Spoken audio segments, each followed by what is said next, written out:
The story of Logan Marr begins here.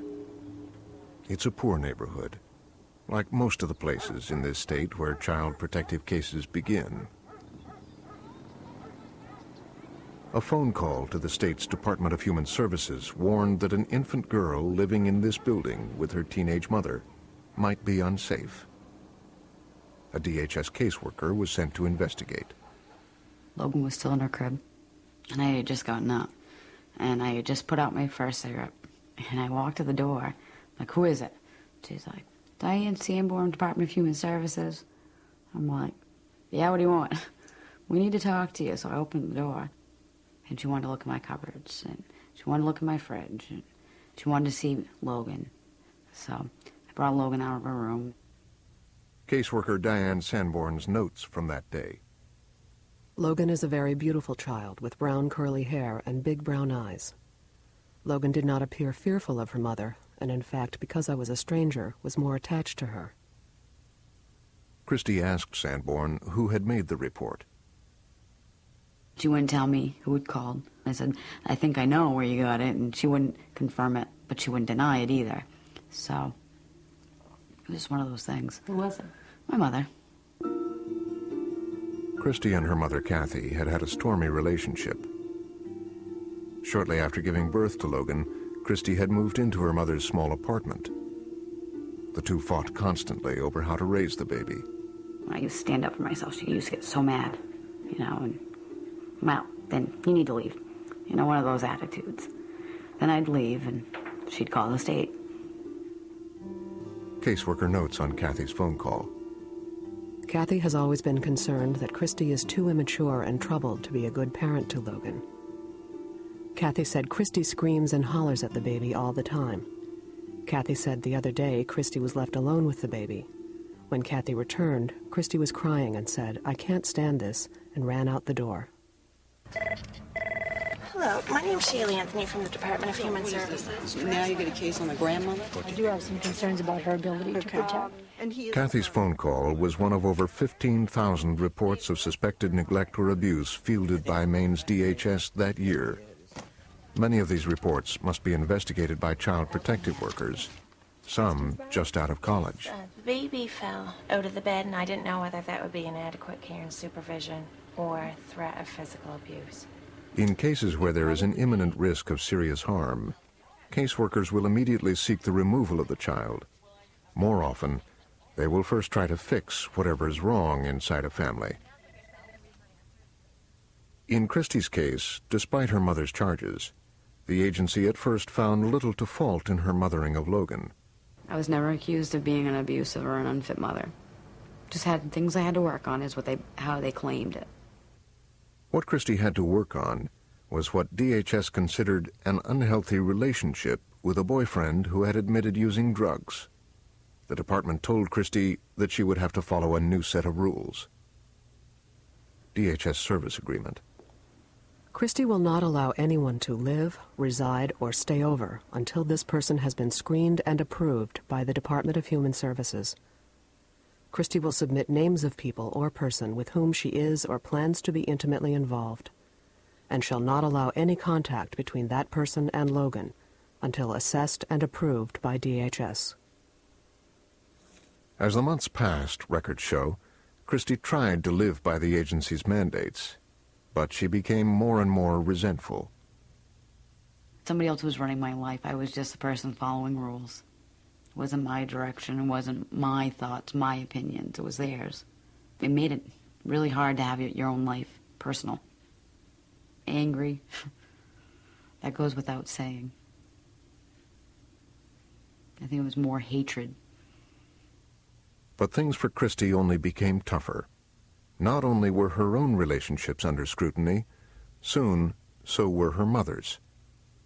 Christy's mother, Kathy, had married a man named Mitch, who had a record for sexually assaulting a teenage girl years before.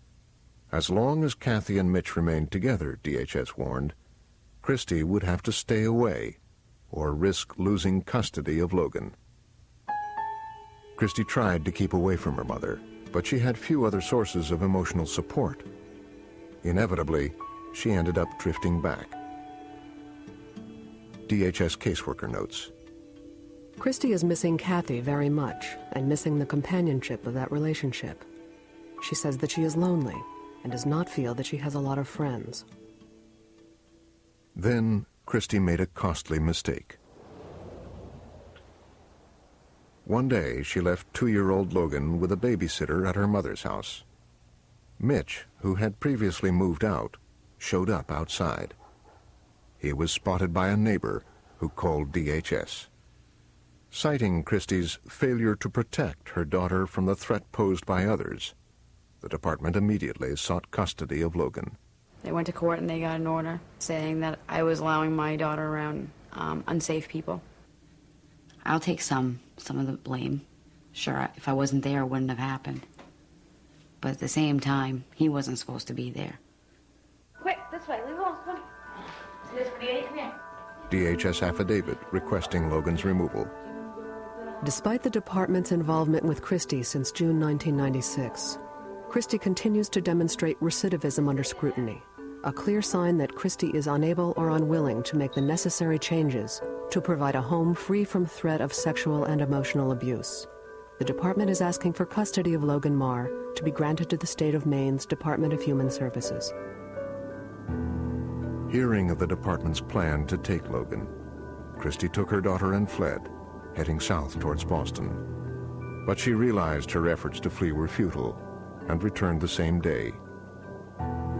By the next morning, 2 caseworkers had come and taken 2.5-year-old Logan.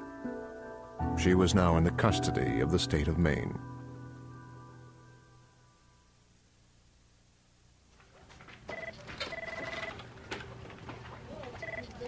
Hello, this is Melissa. You know, who knows what will happen between now and when the hearing is set, but at this point we are still going to ask for custody.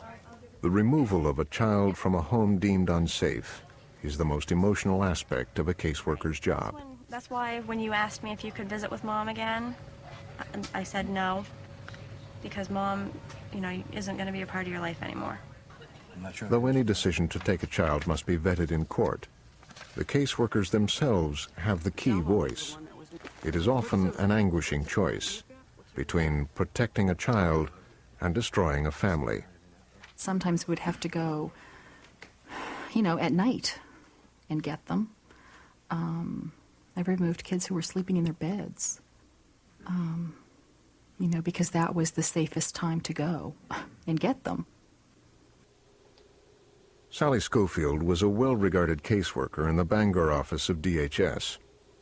Over time, as she participated in more and more removals, she began to feel distanced from her clients.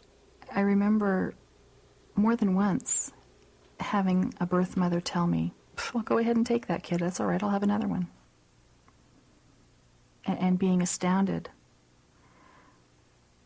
by that, I guess, the audacity to make that comment. And I would think, you know, if anybody took my children, how in the world could you not cry? How in the world could you not lose it? How do you function? They're taking your life, your being. How do these parents not feel that? And my first supervisor used to tell me that's why they're clients and we're not. By the fall of 1998, Logan and Christy had been separated for 3 months.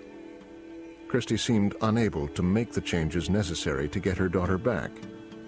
She was pregnant again, skipping mandatory counseling sessions, and leaning on her mother more than ever. The department issued an ultimatum. If Christy hoped to regain Logan and keep her new baby, she would have to end her relationship with her mother once and for all. November 9th, 1998 service agreement. Christy will sever all contact with her mother and demonstrate that she is able to maintain herself separately from her mother's negative influence. Christy will participate fully with the Department of Human Services, understanding this is the last attempt that the department is willing to make to reunify Logan with Christy, and that custody of her second child will also be in jeopardy. To get Logan back, Christy, now a 21-year-old single mother of 2 young girls, would have to go it alone. This is the girls' closet. See all the little toys. No adventure out here. Christy moved into a new apartment with her new baby girl, whom she named Bailey. There's Bailey. Wide awake as always. Say hi. She communicated with her mother only by videotape. Please remember, me and the kids love you. We think about you all the time, even when we can't be together. Christy's efforts to stay away from her mother reassured her DHS caseworker. After 7 months, satisfied that Christy had changed, the department returned Logan. Where's your baby doll? I remember March 24th, she was home. She was back in my custody, and they closed the case in June. Go give Sister a kiss. What a good girl. And what did they tell you when they closed the case? That I had accomplished everything that I needed to become a stable and a safe environment for my children to be together with me. But Christy had paid a heavy price to regain Logan. She had cut herself off from the only lasting adult relationship in her life. Now, completely on her own, responsible for 2 young girls, Christy went looking for her father, 1,000 miles away in Florida. He had become alienated from the family after an ugly divorce in which Christy had accused him of molesting her, an accusation her father denied and which she later recanted. Putting the past behind her, Christy and her girls moved in with her father and his new family. For a while, things were good. With something approaching a normal family life, Logan appeared to thrive. Never once did I have a problem with her here. No throwing herself down on the ground, no nothing. I mean, she was a typical little girl. Got mad because something didn't go her way? Yeah. A tantrum? No. They just needed a life that was stable. She didn't have one. And she had it here, you know, for the 9 weeks that they had lived down here. But Christy chafed under her father's rules. Her attempt at reconciliation soon failed. After 9 weeks in Florida, she headed back to Maine.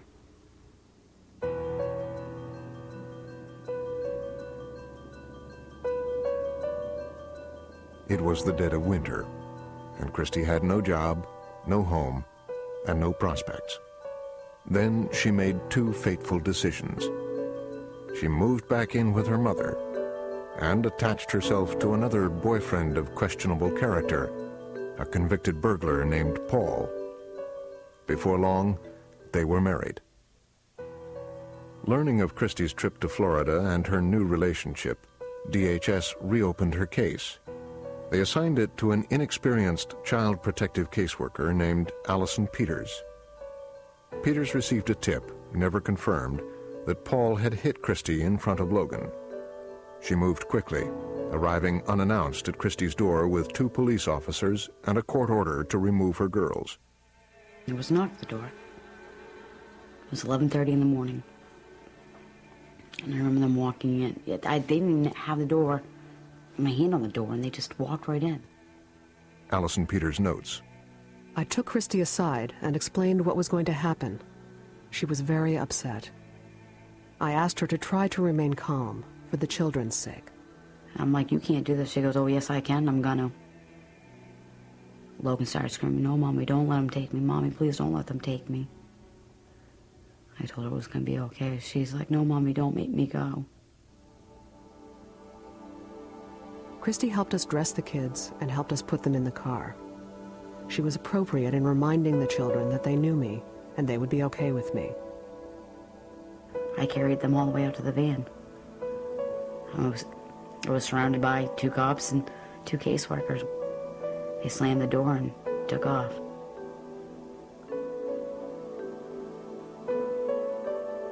The girls were driven to a foster home 2 hours away. It would be the last time that Logan would ever live with her mother.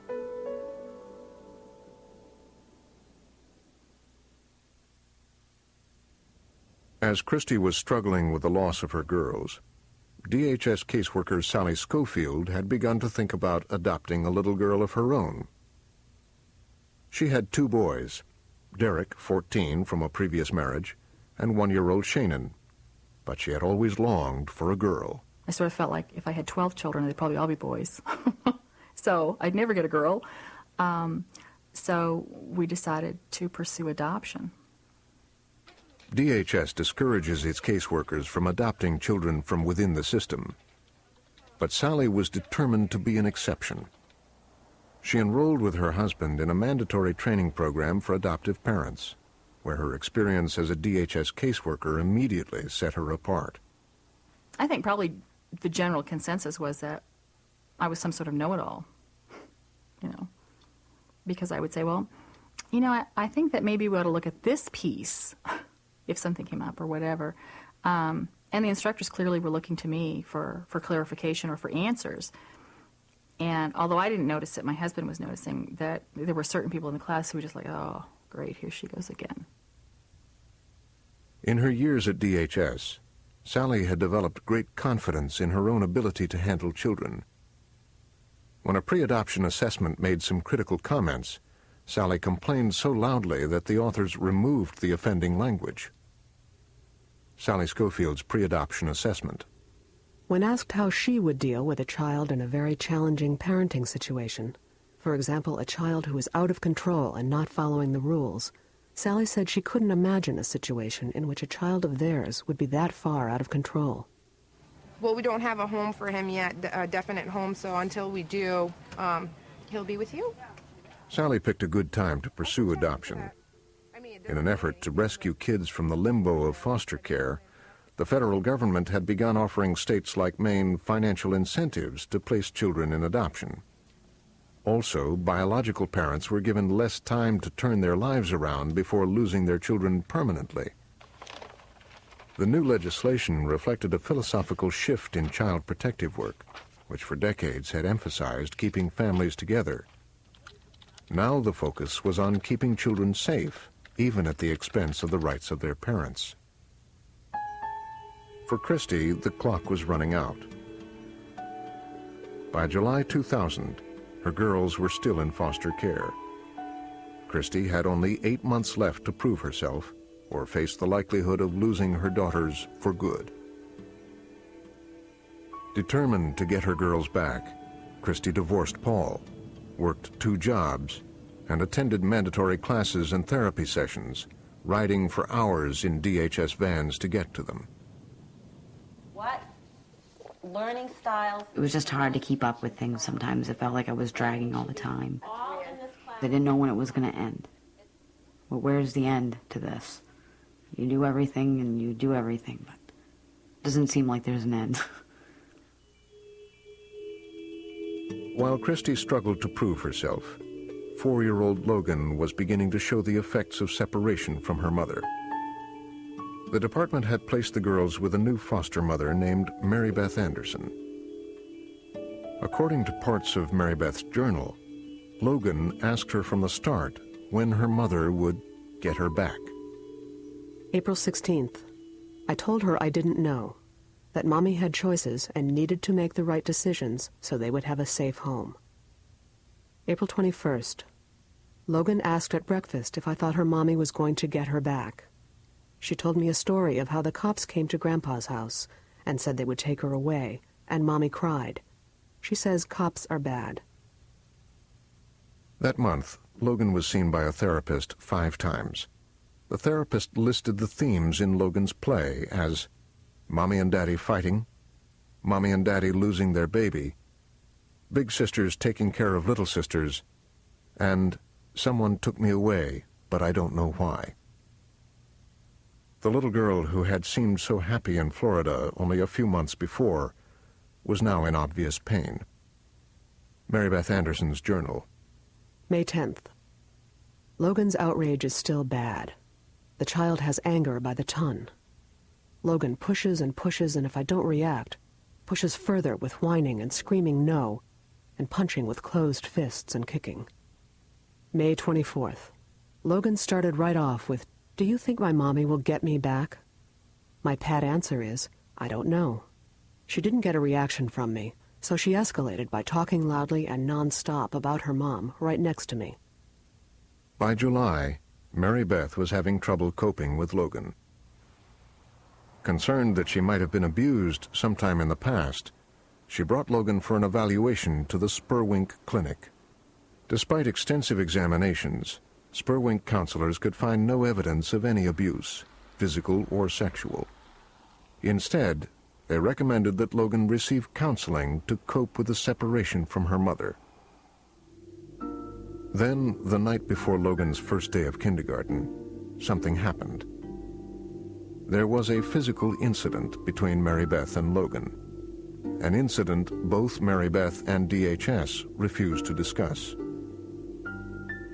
Whatever took place in Mary Beth's home, DHS moved quickly to find a new foster placement for the girls. They turned to one of their own, Sally Schofield. Department rules normally bar caseworkers from becoming foster parents to children within the system. Nevertheless, just a week after the incident in Mary Beth's home, Sally received a call from caseworker Allison Peters. Allison told us that, the girls were beautiful little girls. They didn't have any issues. They didn't have any behaviors. They had to move the girls, and they were heading for TPR. Termination. Right. Terminating Christie's parental rights would free the girls to be adopted. The plan was that they would be freed for adoption. So at the time that the girls needed to move, the department wanted to find a family that would take them now and then ultimately down the road adopt them so they wouldn't have to move again. And that was you. Right. Did you get the sense when Logan was brought to you that she was a difficult little girl? Did anybody tell you she was a difficult little girl? No. Actually, what we were told was that they didn't have any behavioral problems. And there were no known emotional problems. Logan. The girls moved in with Sally in early September 2000. She took to them immediately. We fell in love with those girls probably that first weekend. These were our children. And we didn't treat them any differently than we did the boys. I mean, they were our children. Are you zoomed in? Yeah. Bailey's big trick. While Sally sought to win the girls' trust, DHS cut back Christie's visits with them. She would have to provide her own transportation, though she didn't have a car. She was not allowed to know Sally's address, last name, or occupation. We never met. The plan for visits was that I would get there early and drop off the girls and then leave, so she wouldn't even be able to identify the vehicle the girls got into. And then at the end of the visit supervisor would leave the birth mom in the room, bring the girls out to me, and then go back, and once I'd left the parking lot, she would then allow the birth mother to come out of the building. So that was the plan. Discouraged, Christie began to falter. She missed classes and counseling appointments. At one point, she stormed out of a meeting with her DHS caseworker. You knew you might lose your kids. How could you not go to every single thing that they wanted you to do? I was tired, very tired. I was losing faith and hope. Why bother? What's going to come out of this anyway? If they're going to try to take my kids and they're not going to, give them back, and they know it, why are they doing this? Why am I fighting so hard? No matter how hard I'm fighting, what would be the point? I'm going to lose in the end anyway. In a fit of pique, Christie quietly remarried Paul, the man whose presence had led to the removal of Logan and Bailey in the first place. Did you think they wouldn't find out? I knew they'd find out. I didn't want to tell them because I wanted to do it out of spite, because that's how much I hated them. In December, Sally sent a Christmas card to her family and friends. Season's greetings to you all. I hope this Christmas finds you in good health and even better spirits. On September 1st, we had 2 little girls join our family. They are just darling, as you can see, and have settled in rather nicely. I'm still waiting for it to hit me that we now have 4 kids. Though not rich herself, Sally was able to give Logan things that Christie had not: swimming lessons and dance classes. But Logan didn't seem happy. I remember one day Bailey was upset because she couldn't get down and play during supper. she was having a problem with that, and Logan was trying to comfort her and said, well, don't worry, sister. Maybe our next home they won't have that rule. And she said that very matter-of-factly. And I said, well, sweetie, where do you think you're going? She goes, well, you know, in our next home. Definite survival skills. She had to know everything that went on and why. She thought she was a parent. She thought she had to take care of Bailey and herself. No, Logan, let's just let her be. By the time she arrived at Sally's, Logan was in her third foster home in 4 years of life. Sally would be the fourth woman to assume the role of mother. I really think that there was a lot of turmoil inside of her, and she would have these moods where she was terribly confused. When she would come home from the visits, she would start talking about something that her birth mom had said, or say, oh, Mommy, Sally, Mommy, well, she was struggling. According to DHS's own notes, Logan seemed especially upset during her visits with Christy. Visit supervisor's notes. October 12th. Logan kept telling Mom throughout the visit that she was her favorite person in the whole world. Come on, open it. I want to see what you got. As the visit was ending, Logan ran to Mom and said, I want to go home with you. Christy said, that's not possible, and you have a lot of things to keep you busy, like swimming and dancing lessons. You're rich. Show me. Wow. What are you going to do with all of that money? I'm going to pretend somebody's going to buy. October 30th. Logan tells Christy, I don't like Sally. Christy replied that Sally seemed like a very nice lady, did many nice things for the girls, and dressed them beautifully. Logan burst into tears, and Christy held her and told her that she would always be there for her. December 7th. Out of the blue, Logan said, do you know what Sally looks like? Christy said, yes, I have seen her. Logan said, I don't like her. Then she started with the tantrums.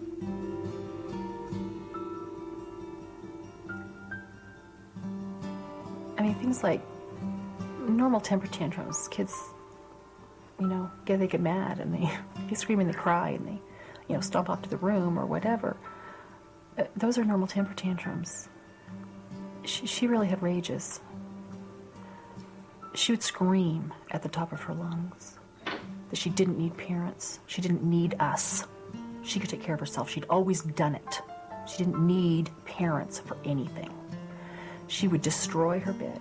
She would kick the wall. She would beat on the wall with her arms. She would thrash around. She was out of control. She was... I don't know, she was responding to something, but not the situation at hand. And as a parent, your first response is, oh, what is going on? What is this about? And then almost the very next feeling is, who did this to my baby? What did they do? Why, at 5 years of age, is she in so much pain? What has happened to her? What demons is she dealing with? Suddenly, all the confidence which Sally had accumulated as a parent and a DHS caseworker seemed to vanish. You had these years and years of dealing with difficult children. Where did that training go? The thing about dealing with difficult children is that there's a world of difference between book knowledge and actual experience. And there are all kinds of people who know all kinds of things about attachment disorder and children with attachment issues and all kinds of other special needs that children have. But until you've lived with those children, you have no idea what it's like. So when they said that she was raging and she was throwing things, and that wasn't Logan. That was not Logan. It didn't make sense to me. I'm like, all right, I can understand temper tantrums. I mean, yeah, she's got them when she don't get her way.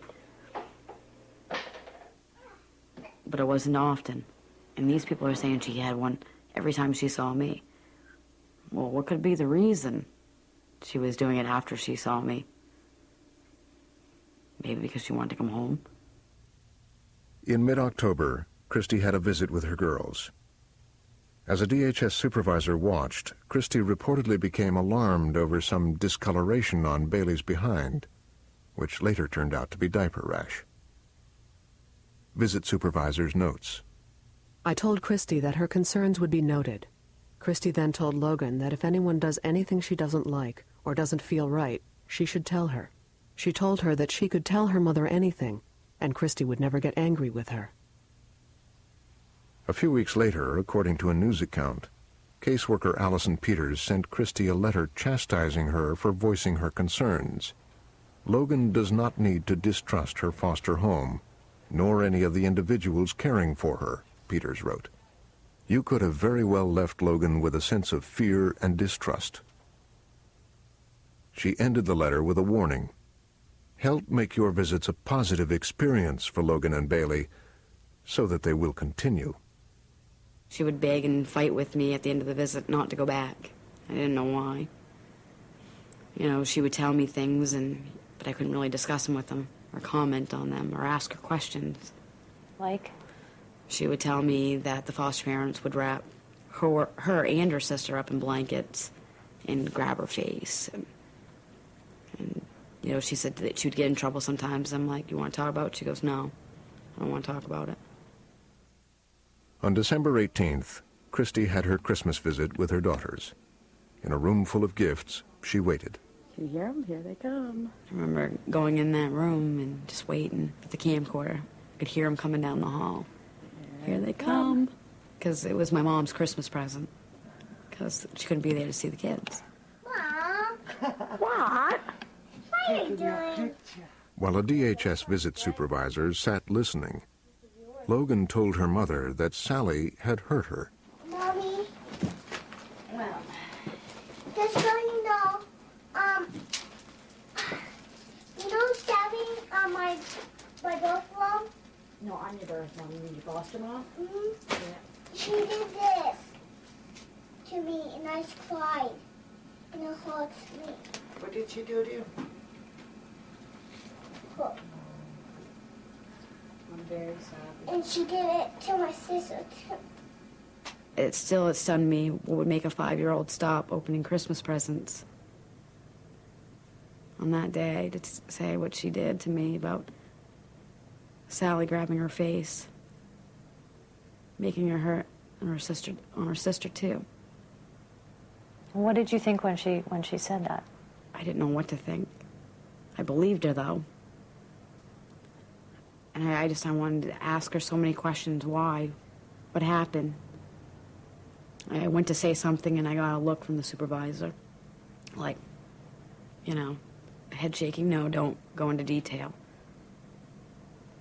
And so I kind of had to bite my tongue, and it's like, well, let's try not to worry about that. Let's try to have a good Christmas. Well, why don't you sit down and we'll have a good Christmas. Let's not think about that right now, okay? But you couldn't ask her. Couldn't ask her.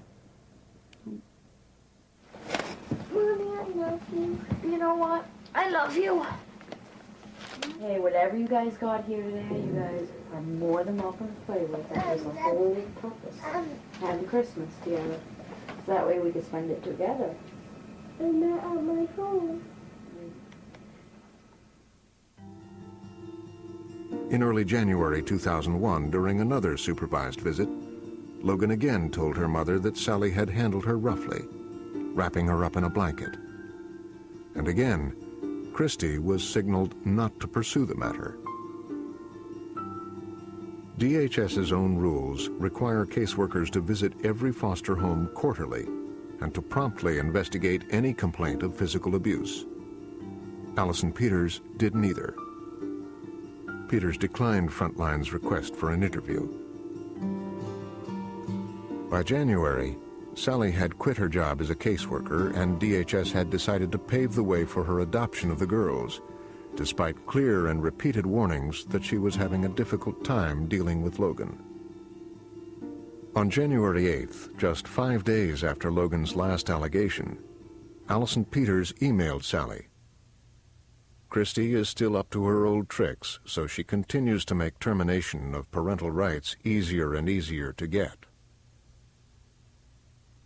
In late January, Christy wrote what would be her last letter to her daughters. Dear Logan and Bailey, my sweet little ladies, I think of you so much and often it seems hard to believe you girls have been gone so long now. In a month or so, I stand the chance to lose the both of you forever. And it's been no picnic, but this is not your fault. It's mine and mine alone. From what I understand, you girls have things I couldn't or didn't know how to give to you. But I'm trying to learn, and I hope someday you will forgive me for messing up your lives. Please don't forget me. When the day comes you need me or want me, you'll find me. I love you girls forever and always. Love always, Mom. You had given up. I had given up. I couldn't do it anymore. I was hurting too much. I was too tired. No matter how much everybody says, don't give up, you gotta keep fighting.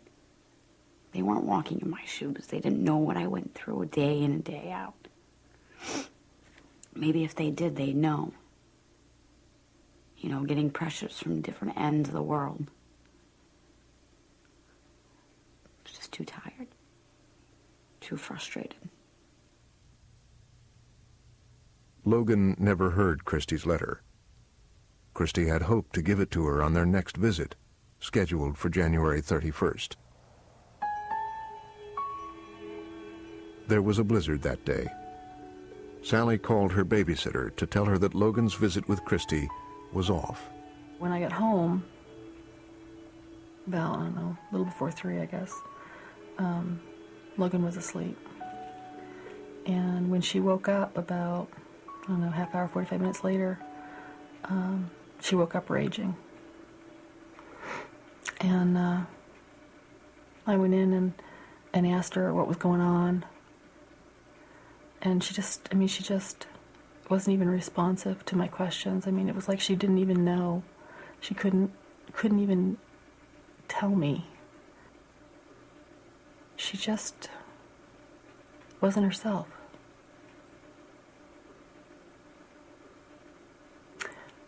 I asked her if she needed to scream. And she said yes. I said, okay, well then let's put you someplace where you can scream. Sally put Logan in an unfinished portion of her basement in a high chair.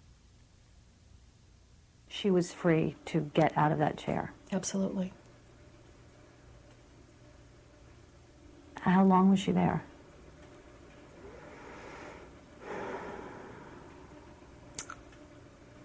Must have been over an hour. Kept going down to check on her, see if she was okay, see if she needed to go to the bathroom, if she was done. You know, did she need something? At one point, Sally says, she left Logan in the basement to start cooking dinner. So I went upstairs and put pork chops and baked potatoes in the oven, and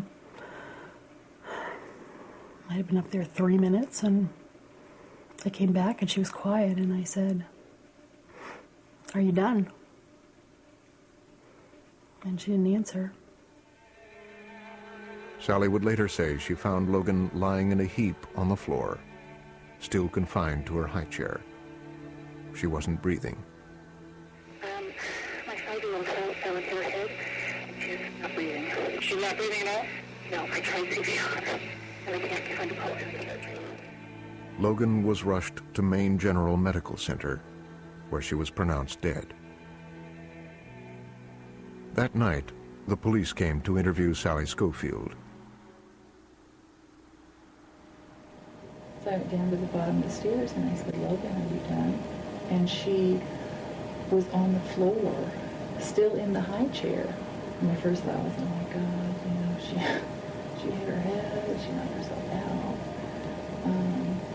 So I picked her up and I took her out to the bottom of the stairs, laid her down, and I at that point I was just, my heart was racing so hard I couldn't tell if it was her pulse or my fingers. So at that point I was sure that what had happened was she had somehow managed to get herself tipped back and hit her head, and kind of knocked herself out or whatever. Police want to know how 5-year-old Logan Marr died. Emergency crews were called. Logan was in the custody of her foster parents, Dean and Sally Schofield, where she was pronounced dead upon arrival. Detectives say there were inconsistencies in Sally Schofield's story. In a subsequent search of Sally's home, police found evidence that raised doubts about her story. Strewn amid boxes in the dank basement were clumps of duct tape, some 40 feet in all. Police tests revealed that the tape had been looped repeatedly around Logan's body and head, and across her mouth. Tufts of Logan's hair could be seen stuck to the tape. An autopsy revealed that Logan had not died from a blow to the head, but from asphyxiation. Less than 48 hours after Logan's death, detectives confronted Sally with the new evidence. At first, Sally said that Logan had tangled herself in the duct tape, but her story soon crumbled. There are some things that we are able to see from medical examiners. There are some conclusions that we can come to so far. We can see that she was fully duct taped in that seat. And the duct tape went all the way around the seat. Is that what you recall seeing? Honestly, truly, I didn't remember. I didn't pay attention to it. It was just, I didn't pay attention to the details. And that's one thing that does surprise me, that she would be able to do that, to duct tape herself into the seat. And that's why I'm coming to you today to say, Sally, if you put her to secure her in that seat, it's very important at this point that you tell us that. We know that if 5-year-old girls are going to take duct tape, and especially on the ways you described it. So, you didn't just tape her in at all? Just one roll to keep her in it? Because it's there. We had the evidence that shows us there. She was talking about the duct tape, and I said, what were you trying to do? See, Sally, it's there, though. That's the thing. The thing is that she made some comment, and I said, what were you trying to do? Tie yourself in? And she said, yes. So I said, like this? And then I did it. They arrested Schofield this morning and brought her here. What's most shocking about this case is that Sally Schofield had worked for the DHS in the Division of Child Services for years. She was considered a perfect candidate. On March 8th, Sally was arrested and charged with depraved indifference murder and manslaughter. A prosecution affidavit alleged that she had taped Logan to her high chair and taped her mouth shut. Shortly after, DHS came to the home of their former caseworker. The department took my children the next day.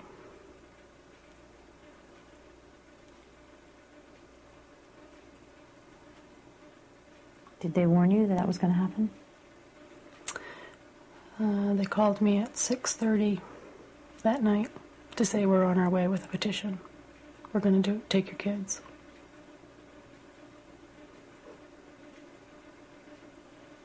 Did you know where they were going to go? No.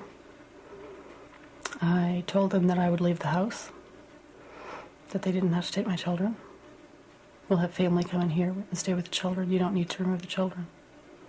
No, we're going to remove the children. Sally's 16-year-old son, Derek, was placed with her sister 5 hours north. Her 2-year-old son, Shannon, was placed with another relative. Neither have been allowed to be alone with Sally since. The baby had never gone more than 12 hours without seeing me. And he had never even spent the night anywhere without us.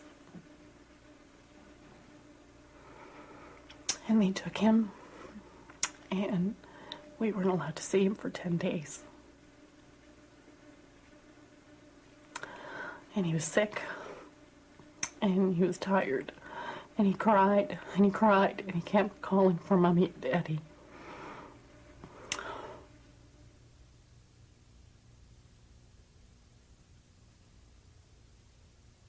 Christy did not see Logan until the day of her funeral. She was partially dressed because I wanted to dress her for the last time. I figured I was the first one to dress her in this world. I wanted to make sure I was the last. I remember I always had a knack for buying the wrong size shoes. I bought the wrong size shoes even for her funeral. They had to cut them. I always tried to gently put them on her feet. And he says, "You're not going to hurt her."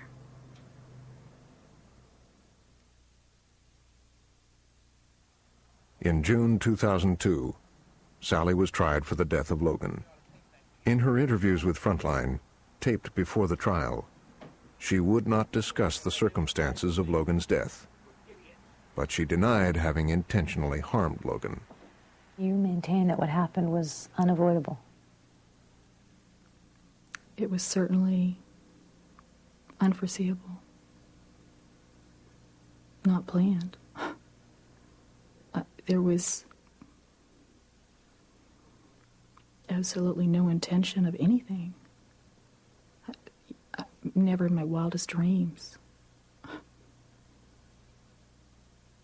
did I ever think that anything would happen to Logan. The pre-sentence report has concluded. Sally waived her right to a jury trial. A judge concluded that she had not intentionally killed Logan and dismissed the murder charge. But he found her guilty of manslaughter and sentenced her to 20 years in prison.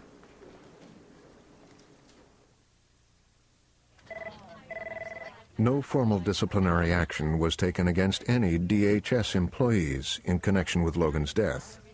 Allison Peters testified at the trial, but was never asked about her failure to respond to Logan's complaints about Sally. She was placed on paid administrative leave for a month and has since left DHS.